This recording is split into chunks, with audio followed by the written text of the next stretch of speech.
Hello. Hi. Hi. How are you guys? Good. Okay. Let's see if I can figure this out. Okay, so tonight we're going to be all over the Bible, but the main story is in Jeremiah. And so what are some things that you guys want to do when you guys are older? Yes. I want a car garage. You want to own a car garage, okay? Minnie?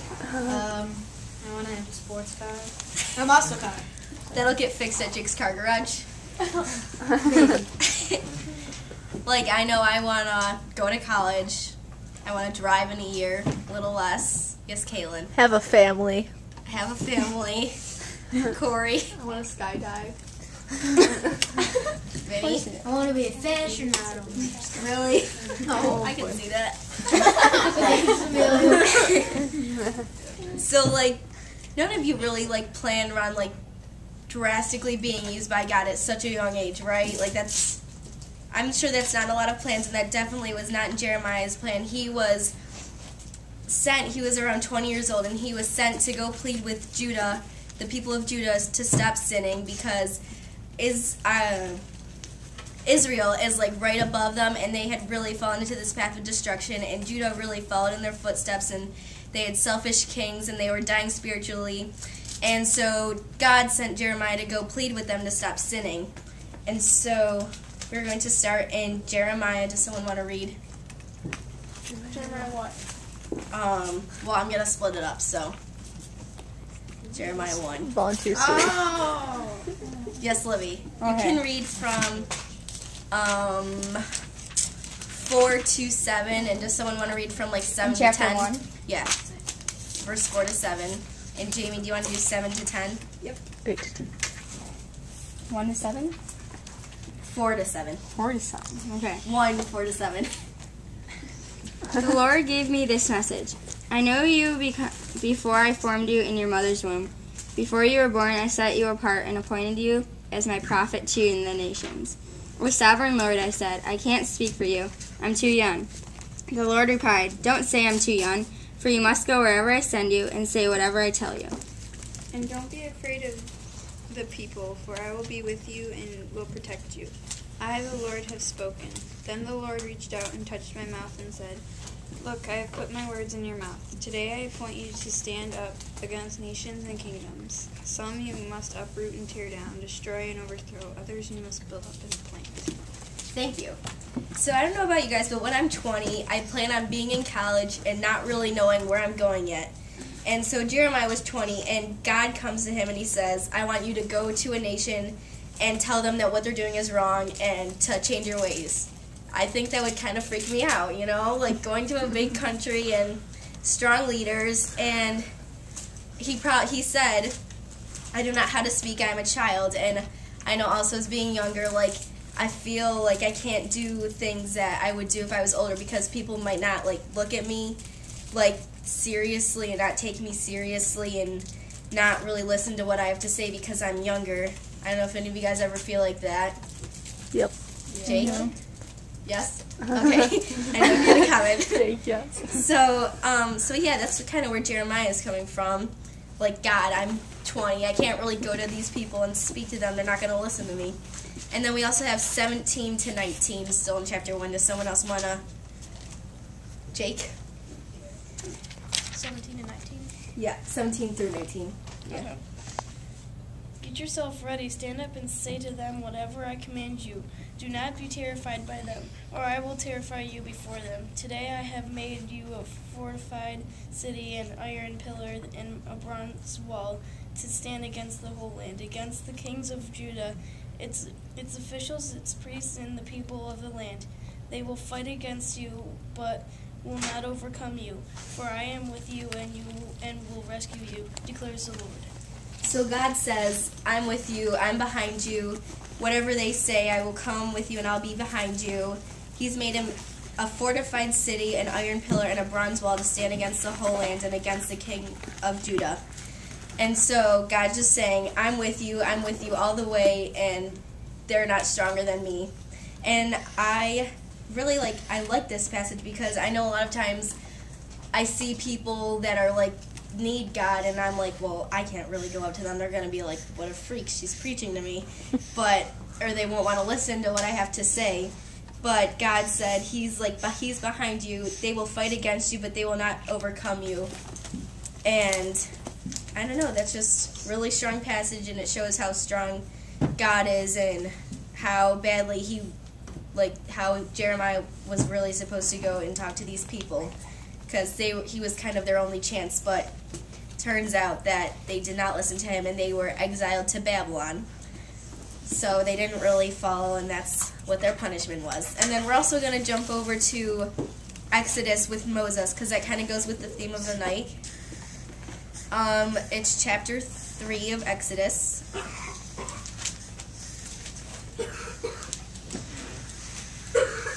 Actually, chapter 4, I lied. Sorry.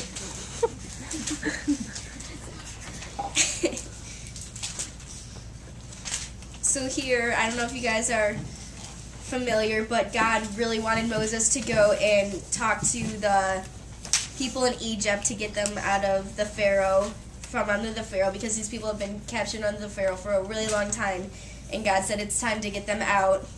And Moses was like, I can't speak, I stutter, I'm not good with people, why do you want me? And God was kind of getting angry at Moses, like, why don't you just listen to me? I know what I'm doing, I'm God. And so, can someone read chapter 4, 10 through 4? Or 10 through 14? Yes, Dee Dee.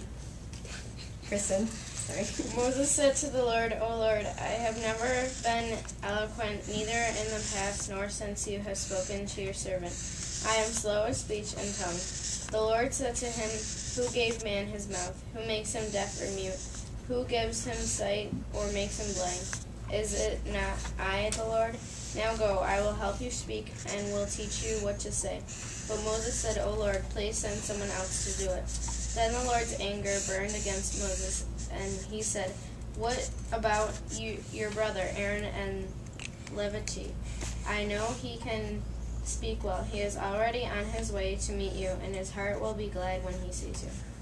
So God has asked Moses to go talk to these people, and Moses is very hesitant. He does not want to go. He says, why don't you send my brother? He is a speaker. I'm not. I am slow of speech and of tongue. And God is angry at him because he's like, I asked you, I know about your brother Aaron. I know he can speak. But he is happy for you. He's glad that I've asked you to do this, and he's going to be behind you all the way. And God wanted Moses to do this. He didn't want other people to do, because that's just Moses. It was his job to do. And so then we also have, you went to 14, right? Can someone read 15 to 17? Yes, Jake. Anybody else want to read? Okay, you can go ahead. You shall speak to him and put words in his mouth. I will help both of you speak, and I will teach you what to do. He will speak to the people for you, and it will be as if he were your mouth, and as if you were God to him. But take the staff in your hand so you can perform miracle signs with it. Thank you. So, I know there's a lot of excuses in this passage, and we also come up with a lot of excuses not to do what God's asking for, like, I'm too young, like Jeremiah used, or I don't have the gift of, like, talking to people. And so I know that's, like, a thing that I do is, like, I don't really think that I am, like, good enough with people to convince them, or not, like, convince, but to kind of tell them how it is and that they'll believe me. And I don't know, does anybody have examples of, like, anything you can think of that goes along with that, like excuses for not following God that they've seen or experienced? Vinny? Don't have enough time. Don't have enough time? That's very good. Emily? Like if he wants you to go somewhere far away for a mission trip and you say, like, well, I don't want to leave my home and I don't have the money to do it. Yeah, that's definitely, like, I know, like, mission trips, you gotta raise a lot of money, and people are like, I don't have the time to spend to come up with the money or to spend the money, and it's an inconvenience. And I know that's a lot of excuses that people are gonna use and will use, but they're excuses, and yeah. And then we also have 1 Timothy 4:12.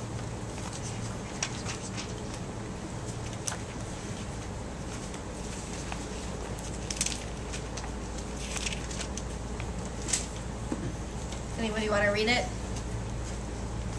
Okay, I will. Do not let anybody look down on you because you are young, but set an example for the believers in speech, in life, in love, in faith, and in purity. And I think that what this is saying is, because you're young, I think actually we have an advantage, because when you're younger and people see that you are really passionate about something, or you really feel like you are meant to do something, they're going to look down at you and be like, wow, this person's half my age and they're doing things that I couldn't ever come up with the courage from. And they're going to be like, how did they get this courage? How did they get this faith to go out and do the things that I would never dream of doing? And to set an example for people, because they're going to look down at you and be like, they're just a great example. They show love and faith and purity. And I think, like, when you see TV shows, it's like, and they say like big talent, it's mostly like younger kids that they have on the show, right? Like little kids that sing, or little kids that are like amazing dancers, because people look down on little kids because it's like, it's different than like a 50-year-old went on there and started singing. Like, it's different. And people really look down on us. And I think what I'm mainly trying to get across is, when you feel God telling you to do something, I know I come up with excuses. Everybody comes up with excuses. Like, people are watching, people aren't going to think I'm cool, I don't have time, I don't have money. And it's just, God knows what He's doing, and it's we can really like change people's lives because of we're younger. I know that is also an excuse that I could use, that we all use, and people won't want to listen to me, but I think that's an advantage, and it's what God is trying to do in our lives when He's telling us to do these things. And yeah.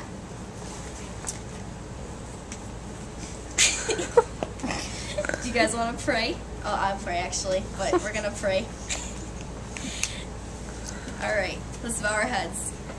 Dear God, thank you for this day. Thank you for everybody that can make it. And I just pray that there's a safe ride to Camp Hickory Hill tonight, and that everybody that's out there has a safe time. And I also pray for everybody in this room that they can just listen to what you've said through me, and that they can take it to heart, and they can really just try to go out and reach out to the people in school that are hurting, and this might be their only way of getting to know you is through us, and that we can really change people through our opportunities in our lives. And I just pray that we have a great rest of the weekend, and a awesome rest of the night, and a good week at school next week. And in your name I pray, amen. Amen.